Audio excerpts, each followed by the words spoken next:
In the last 3 years, we have organized a number of events here at the University of Luxembourg, and they were focused on one main concept that we wanted to unfold, and it was the sustainability of the European social model. So, in basic words, to do some bridges to understand the interactions between the concept of sustainability, which was at the time when we started a little bit unclear, and the entire sphere of labor law and social security as well. And we did this to unfold in particular the importance of social rights vis-a-vis other sets of rights when we talk about sustainability.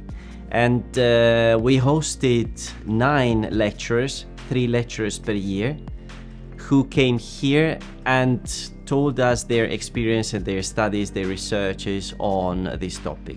In particular, the Jean Monnet Chair is entitled SESaMe. It's a buzzword, it's an acronym of course, and it stands for the sustainability of the European social model. But apart from that, SESaMe is also a door, open SESaMe. And so the idea was to let us open some knowledge that we were not aware of before, and so was to share this knowledge with colleagues at the faculty, with students, and with whoever wanted to participate to our Jean Monnet lectures. We did this between 2022 and 2025, and now we have come to the last lecture.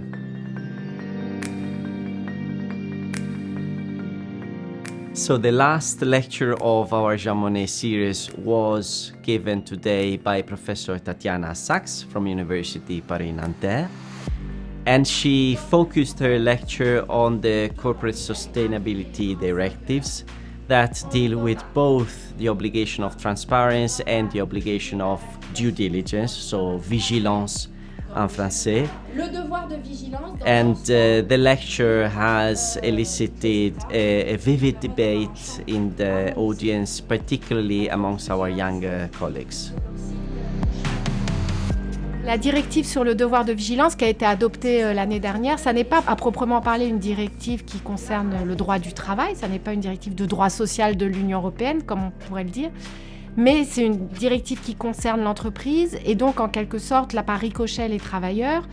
C'est une directive qui vise à encadrer l'activité des chaînes de valeur qui sont le plus souvent à l'échelle mondiale.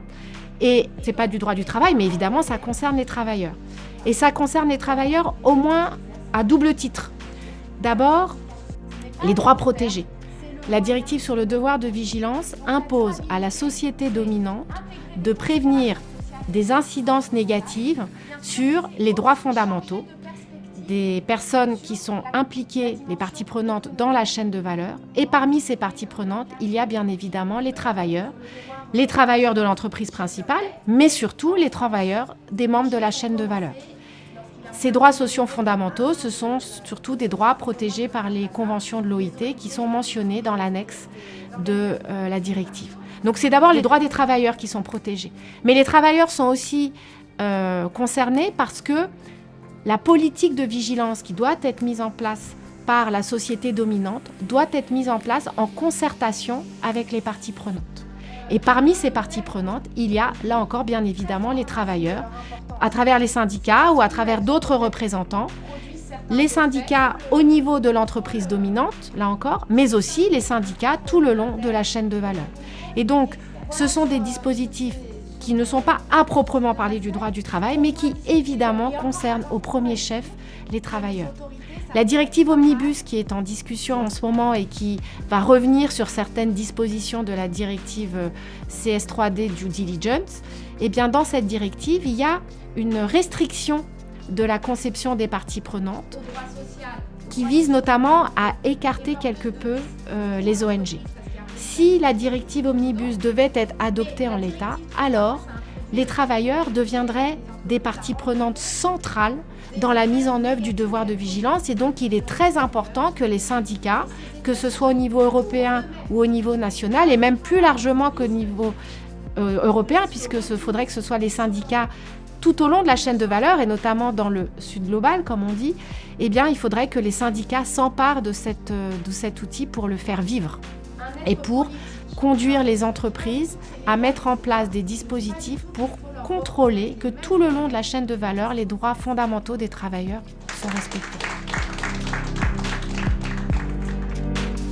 After 3 years of Jean Monnet lectures on the sustainability of the European social model, I believe we have developed a certain critical mass on this topic, knowing, however, that the door is now open, which means that we set the basics, we set the scene for new research avenues.